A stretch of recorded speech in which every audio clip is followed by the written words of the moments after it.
সব মহিলা আপনি যাবেন মহিলা দুইজন যাবো সামনে তারা কেন সব মহিলা তাদের সামনের সারিতে আসতে দেন। ভাইয়ের আমার একটু শৃঙ্খলা বজায় রাখেন।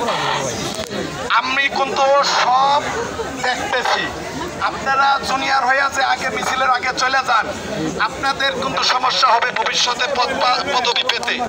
আপনারা কিন্তু আপনাদের এখন আমি কিচ্ছু বলবো না, কিন্তু যখন আপনারা দলীয় ভাইটাল পদে আসতে যাবেন তখন কিন্তু পারবেন না, কারণ আপনারা দলীয় শৃঙ্খলা মানতেছেন না।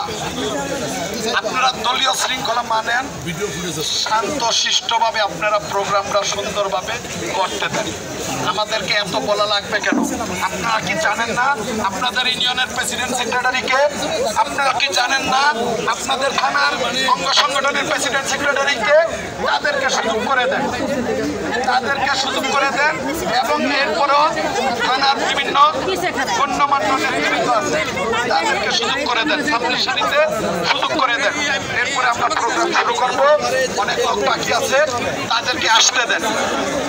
আপনারা একটু ধৈর্য ধরেন, আমরা প্রায় কিছুক্ষণের মধ্যেই আমরা আমাদের বক্তব্য শুরু করব।